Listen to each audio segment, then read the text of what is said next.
उभयनिष्ठ गुणनखंड। देखो उभयनिष्ठ गुणनखंड अगर हम लोगों को आ रहा है,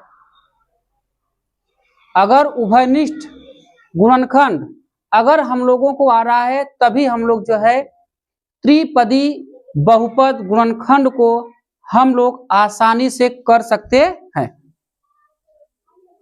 अगर उभयनिष्ठ गुणनखंड अगर हम लोगों को नहीं आ रहा है तो हम देखो, अगर नहीं आ रहा है तो हम लोग देखो उभयनिष्ठ गुणनखंड अगर नहीं आ रहा है तो त्रिपदी बहुपद का गुणनखंड हम लोग कभी नहीं कर सकते।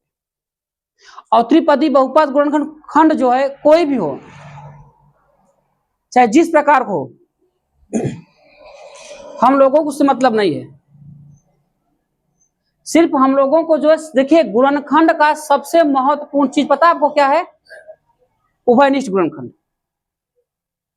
अगर उभयनिष्ठ गुणनखंड अगर हम लोग सीख गए, समझ लीजिए कि हम लोग जो है त्रिपदी बहुपद का गुणनखंड आसानी से हम लोग सीख जाएंगे।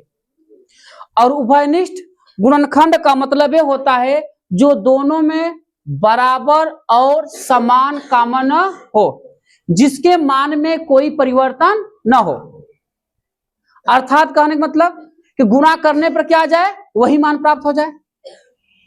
गुणा करने पर क्या हो जाए, वही मान हम लोग क्या हो जाए, प्राप्त हो जाए, है ना होता। चलिए देखिए हम लोग, देखिए उभयनिष्ठ में आप लोगों को बार बार बता रहा हूं कि उभयनिष्ठ गुणनखंड,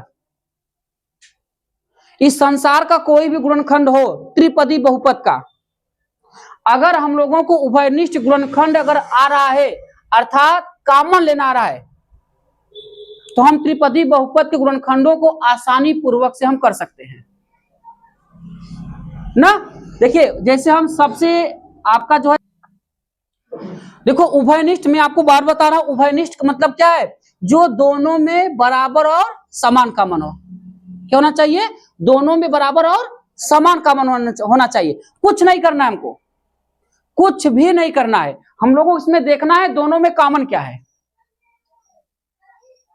हम लोगों को देखना है कि इन दोनों में क्या कॉमन है, बस। कोई भी सवाल हो, कोई भी क्वेश्चन दुनिया को हमसे मतलब नहीं है, सिर्फ हम देखना है चाहते हैं कि दोनों में क्या कॉमन है, बस हो गया। और जो कॉमन लीजिए आप, समान कॉमन लीजिए। तो यक्स, अगर यक्स कॉमन लेते हैं तो क्या हो जाएगा आपका, बचेगा ए प्लस क्या हो जाएगा आपका है बी। अगर हम इसका मल्टीप्लाई कर देते हैं, अगर इसका हम मल्टीप्लाई कर देते हैं, फिर से हमारा क्या हो जाएगा, वही चीज प्राप्त हो जाएगा, है नहीं। देखो उभयनिष्ठ का मतलब ये होता है बेटा कि जो दोनों में बराबर और समान कॉमन हो, जिसके मान में कोई परिवर्तन न हो। देखो देखिए जितना हम लोग छोटा प्रश्न लेकर शब्दों को सीखेंगे उतना अच्छा रहेगा। देखिए छोटी शब्द बड़ी चीज बन जाती है। अगर हम देखिए यहां पर समझिए इसका मतलब क्या है, उभयनिष्ठ का मतलब क्या है। उभयनिष्ठ का मतलब ये होता है जो दोनों में बराबर और क्या बेटा होता है, समान कॉमन होता है, बस।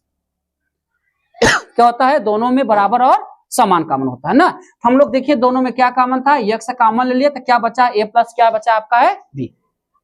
जैसे हम दूसरा क्वेश्चन लेते हैं, जैसे आप लिख दिया कि आपका 5x प्लस क्या हो जाएगा आपका 5y। देखिए एकदम सिंपल आपका प्रश्न लिया जा रहा है, जिससे कि आप सवालों को अच्छे तरीके से समझ सके। अब देखिए इन दोनों में क्या कॉमन है, 5। क्या कॉमन है आपको, 5 है, तो यहां हम हो जाएगा आपका x प्लस क्या हो जाएगा आपका 5, x प्लस क्या हो जाएगा आपका y। अब जैसे हम आपका तीसरा क्वेश्चन लेते हैं, जैसे यहाँ पर आप लिखा गया आपका है 3x स्क्वायर प्लस हो जाएगा आपका, यहाँ पर हो जाएगा 3 आपका क्या हो जाएगा आपका है y स्क्वायर। अब देखिए हम लोग इसमें क्या, हमको क्या दिख रहा है, दोनों में आपका 3 दिख रहा है, हम लोग 3 कॉमन लेते हैं, हम लोग क्या बचेगा बेटा, x स्क्वायर प्लस क्या हो जाएगा आपका है y स्क्वायर, है ना बेटा। जैसे आप हम लोग चौथा क्वेश्चन ले रहे हैं, देखिए एकदम सिंपल आपको बता रहा है, जिससे आप प्रश्नों को पहले समझिए कि कैसे हो रहा, फिर हम लोग बड़ी प्रश्नों को लेंगे। जैसे बड़ी प्रश्न मतलब देखिए हमने आपको बताया जो दोनों में बराबर और समान का, जैसे हम लिख लेते हैं x घाते 4 प्लस x घाते क्या आपका है 5। अब देखिए दोनों में क्या कॉमन होता है, तो हम लोग इसमें क्या करेंगे बेटा, x पावर 4 कॉमन ले लेंगे, तो यहाँ जब पूरा निकल 1 प्लस यहाँ पर 5 था, 4 कॉमन है तो कितना बचेगा आपका 1, मतलब 1 नहीं बचेगा, ओनली क्या बचेगा आपका x। क्या बचता बेटा आपका है x। है ना होता। जैसे आप लोग 5वां क्वेश्चन लेते हैं, ध्यान ना बेटा, जैसे हम लोग यहाँ ले लेते हैं 7x प्लस आपका 14y, है ना। अब देखिए दोनों में क्या कॉमन है, देखिए अब देखिए जैसे यहाँ पर 7 है, अब देखिए 7 हम लोग कॉमन लेंगे, अब 7 से देखिए 7 भी कटना चाहिए और क्या होना चाहिए, 14 भी कटना चाहिए। मतलब ऐसी एक संख्या को हम कॉमन लेंगे जो दो एक ही संख्या से दोनों विभाजित हो। अभी नहीं है कि एक 7 विभाजित हो, एक 2 कॉमन है, इसमें से नहीं कुछ कहने का मतलब सब नहीं है। हमारे कहने का मतलब यह है बेटा कि देखिए जो ऐसी संख्या लेना है जो दोनों से विभाज्य हो। अब इसमें हमको क्या दिख रहा है 7, अगर हम 7 कॉमन लेंगे 7 एक का 7 हो जाएगा, 7 दूनी 14 हो जाएगा। या हम लोग 7 कॉमन लेते हैं तो क्या हो जाएगा x प्लस 7 दूनी 14 हो जाएगा। क्या हो जाएगा आपका x प्लस कितना हो जाएगा आपका 2y हो जाएगा।